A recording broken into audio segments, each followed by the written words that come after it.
Welcome to ജസീസ് kitchen. ഇന്ന് വളരെ എളുപ്പത്തിൽ തയ്യാറാക്കാൻ പറ്റുന്ന വെള്ള കടലക്കറിയാണ് തയ്യാറാക്കുന്നത്. അപ്പോൾ നമുക്ക് വീഡിയോയിലേക്ക് കിടക്കാം.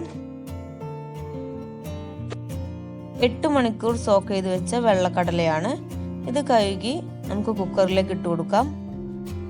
കുറച്ച് വെള്ളവും ഉപ്പും മഞ്ഞൾപ്പൊടിയും ചേർത്ത് ഒന്ന് വേവിച്ചെടുക്കണം.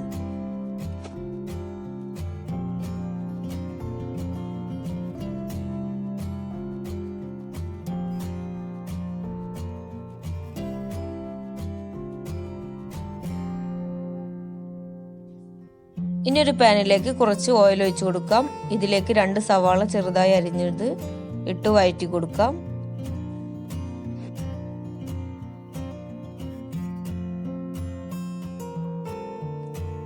ഉള്ളി ഒന്ന് പെട്ടെന്ന് വഴന്ന് കിട്ടാൻ വേണ്ടി കുറച്ച് ഉപ്പും കൂടി ചേർത്ത് കൊടുക്കാം.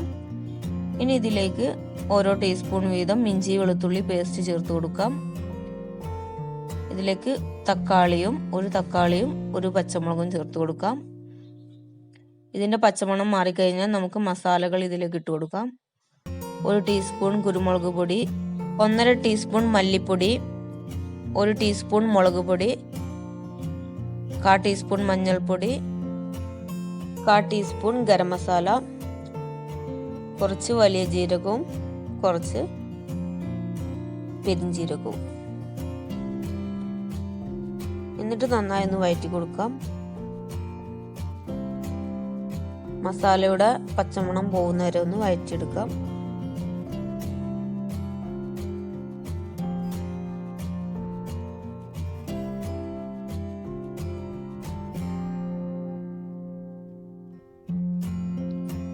നമ്മുടെ വെള്ളക്കടല വെന്ത് വന്നിട്ടുണ്ട്. ഒരു 8 വിസിൽ 7 വിസിലൊക്കെ അടുപ്പിച്ചെടുത്താൽ മതി. ഇനി നമ്മൾ വഴറ്റി വെച്ച ഉള്ളിയും മസാല കൂട്ടും എല്ലാം കൂടി മിക്സിയുടെ ജാറിലേക്ക് ഇട്ട് കൊടുക്കാം. ഇതൊന്ന് കുറച്ച് കടലയുടെ വെള്ളവും കൂട്ടി ഒന്ന് അടിച്ചെടുക്കണം.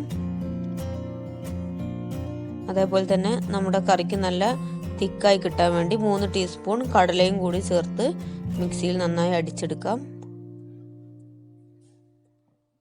അപ്പോൾ നല്ല പേസ്റ്റായിട്ട് അടിച്ചെടുത്തിട്ടുണ്ട്.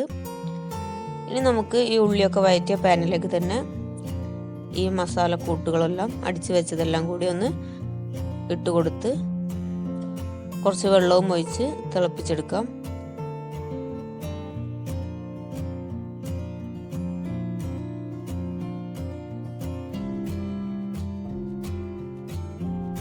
കറി തിളച്ച് വരുമ്പോൾ ഇതിലേക്ക് വേവിച്ച് വെച്ച കടലയും കൂടി ചേർത്ത് കൊടുക്കാം. ആവശ്യത്തിനുള്ള വെള്ളവും കൂടി ചേർത്ത് കൊടുക്കാം. എന്നിട്ട് ഒന്നും കൂടി തിളപ്പിച്ചെടുക്കണം.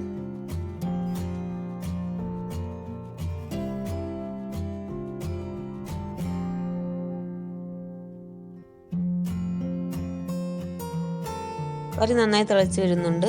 ഇനി ഇതിലേക്ക് കുറച്ച് മല്ലിയിലയും കൂടി ചേർത്ത് കൊടുക്കാം. എന്നിട്ട് ലോ ഫ്ലെയിമിലിട്ട് നന്നായി ഒന്ന് കുറുക്കിയെടുക്കാം. കറി നല്ല തിക്കായി കിട്ടാൻ വേണ്ടി നന്നായി കുറച്ച് നേരം ലോ ഫ്ലെയിമിലിട്ട് ഒന്ന് മൂടി വെച്ച് കുറുക്കിയെടുക്കാം. അപ്പോൾ നമ്മുടെ കറി നന്നായി കുറുകി വന്നിട്ടുണ്ട്. അപ്പോൾ ഇനി ചൂട് കുറയുമ്പോൾ ഇനിയും ഇത് തിക്കായിട്ട് വരും. അപ്പോൾ ഈ തിക്നെസ്സിലൊന്ന് നമ്മൾ തീ ഓഫ് ചെയ്ത് മാറ്റി വെക്കാം. അപ്പോൾ നല്ല തിക്കായിട്ടുള്ള വെള്ളക്കടലക്കറി റെഡി ആയിട്ടുണ്ട്. ഇനി നമുക്ക് സെർവിങ് ബൗളിലേക്ക് മാറ്റാം. അപ്പോൾ എല്ലാവരും ട്രൈ ചെയ്ത് നോക്കുക. ട്രൈ ചെയ്ത് നോക്കുമ്പോൾ നിങ്ങളുടെ ഫീഡ്ബാക്ക് ഒക്കെ ഒന്ന് അറിയിക്കുക. അപ്പോൾ ഇതുവരെ ഈ ചാനൽ സബ്സ്ക്രൈബ് ചെയ്യാത്തവരാണെങ്കിൽ സബ്സ്ക്രൈബ് ചെയ്യുക. ഇനിയും പുതിയ വീഡിയോസുമായി വീണ്ടും കാണാം ഇൻഷാ അല്ലാഹ്. Thanks for watching.